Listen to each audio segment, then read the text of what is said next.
est 8h13, c'est à la une, Lévy sans interdit. Bonjour Elisabeth Lévy. Bonjour Patrick, bonjour à tous. Vous revenez sur cette affaire, hein. Le proviseur du lycée Maurice Ravel à Paris, dans le nord de Paris, était menacé de mort et il a quitté ses fonctions. Oui, et je dois dire qu'en entendant cette nouvelle, j'ai eu un sentiment vraiment de honte devant cette défaite en race campagne. Alors il faut rappeler que le 28 février, ce proviseur avait demandé tout à fait normalement à 3 élèves d'ôter leur voile islamique. L'une d'elles a prétendu qu'il l'avait agressée. Puis le scénario habituel s'est mis en branle, des mensonges qui tournent en boucle sur les réseaux, hein, comme cette vidéo qu'on peut encore voir sur TikTok, postée avant-hier donc par cette jeune fille, sur le site du CCIE, vous savez, le comité contre l'islamophobie en Europe, où elle pleurniche, visage flouté, parce que la plainte qu'elle a osé déposer a été classée sans suite. Ensuite, donc, après ces pleurnichages et ces insultes et ces mensonges, il y a des menaces de mort, il y a eu la visite de la ministre Nicole Belloubet, des proclamations martiales. Nous ne céderons pas jusqu'à cette conclusion piteuse où nous avons cédé. Alors, selon le rectorat, c'est peut-être le pire, le proviseur, à quelques mois de la retraite, a voulu partir pour convenance personnelle, hein, je vous laisse apprécier le terme. On a plutôt l'impression qu'il a été exfiltré pour calmer le jeu. Pas de vague, c'est toujours la même chose. Et il y a eu en tous les cas une certitude, c'est que s'il s'était senti soutenu et protégé, eh bien, il ne serait pas parti. Et d'ailleurs, ça confirme ce que dit un rapport sénatorial sur les violences, les menaces et les pressions sur les enseignants. Vous savez, c'est dans le cadre de la commission qui avait été demandée par Michael Paty, la sœur de Samuel Paty. Ce rapport dénonce la solitude des enseignants. Il assure que les incidents déclarés ne sont que la partie émergée de l'iceberg, mais, écrivent les rapporteurs, aucun établissement ni aucun territoire ne sont aujourd'hui épargnés. Oui, et Elisabeth Lévy, c'est vrai qu'on ne peut pas mettre aussi des policiers autour de tous les proviseurs, là en l'occurrence, menacés, quoi. Eh bien si, s'il faut le faire, Ah oui. il faut le faire. Je suis désolé, il faut montrer que l'État est là et qu'il permettra à tous ces agents de remplir leur mission. Et il faut aussi que tous ceux qui défient nos lois soient traduits en justice, virés de l'établissement pour les élèves et expulsés pour les majors étrangers qui menacent et qui font pression sur l'éducation nationale. Mais l'urgence, c'est d'arrêter de se mentir collectivement. Le djihadisme ne se réduit pas au terrorisme, hein, c'est aussi un combat. Il mène aussi un combat culturel pour le contrôle des esprits musulmans. Et d'ailleurs, il y a déjà, comme le dit Hugo Micheron, une contre-société installée sur de larges pans du territoire. Oui, une certaine conception de l'islam identitaire et victimaire est de plus en plus répandue.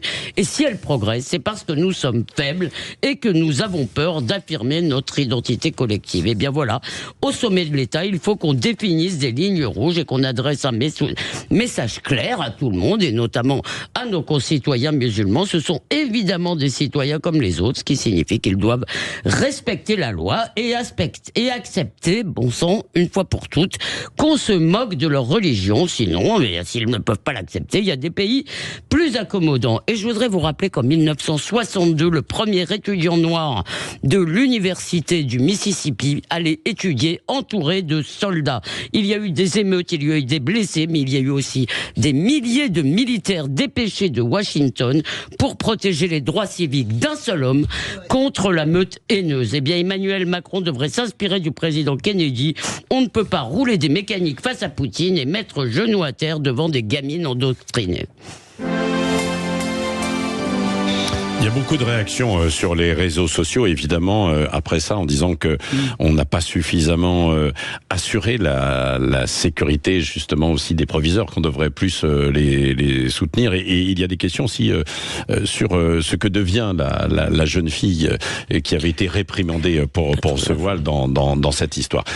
Françoise Decouy. Qu'est-ce que je peux dire de plus à l'excellent édito d'Elisabeth? Je suis très touché que vous repreniez cette image de cette étudiant noir, parce que c'est une des images fortes de la construction de l'Amérique moderne, cet étudiant noir, de la lutte pour les droits civiques, de cette construction-là, de ce combat-là qui a été mené avec tous les policiers à la demande de Kennedy, hein, parce que le gouverneur ne veut pas qu'il rentre. Et donc c'est vraiment l'État fédéral qui prend la décision. Je peux pas être contre, et je suis totalement pour. Moi, j'ai été très bouleversé par cette histoire.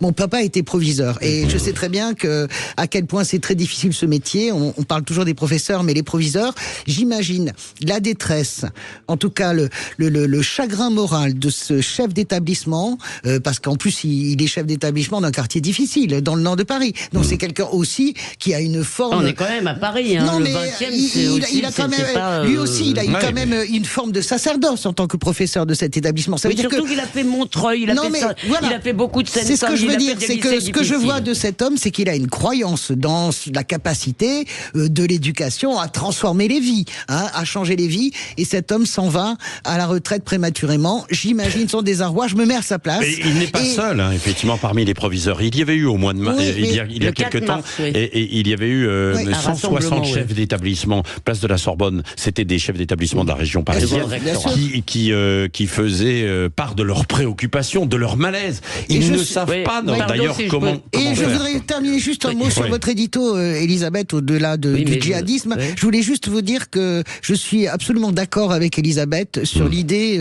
de la police. Oui, je suis absolument d'accord sur l'idée que s'il faut passer par une démonstration de force des forces républicaines, eh bien faisons-le.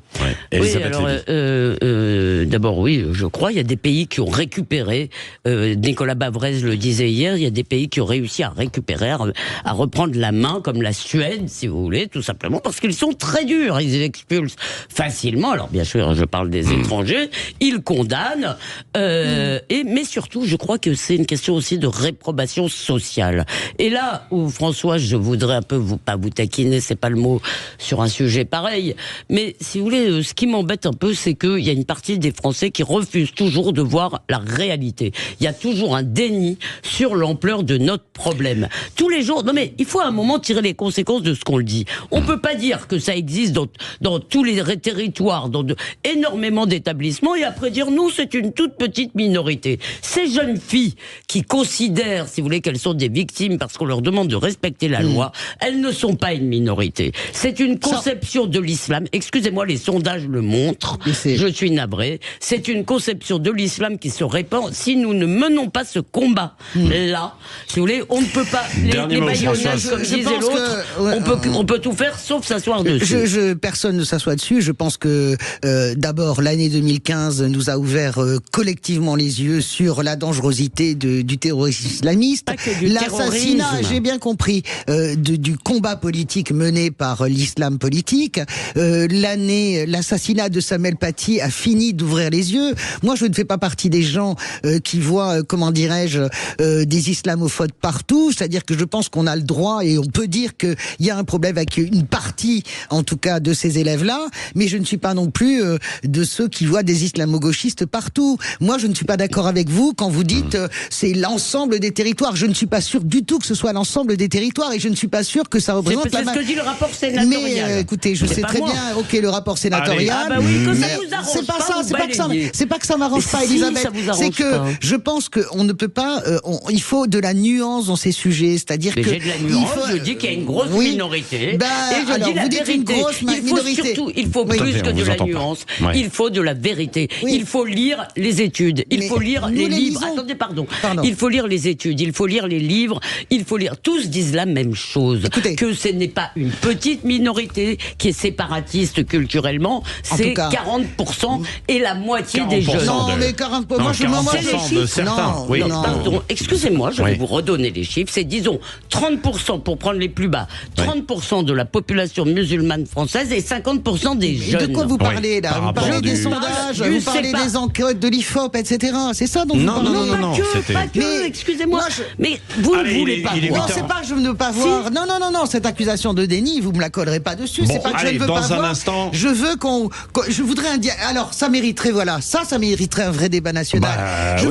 Hors élection, je voudrais un vrai diagnostic. Je voudrais qu'on pose vraiment les mots. Vraiment. On est d'accord. Parce que la réalité, c'est qu'on va se transformer en combat gauche-droite. Ça m'intéresse pas. Et vous avez raison là-dessus. Faisons un vrai diagnostic collectif. Bon, 8h22. Patrick veut qu'on s'arrête. Non, parce que vous allez continuer dans un instant. Est-ce qu'il y a un autre déni aussi sur les finances? 8h23. On voit ça dans un instant.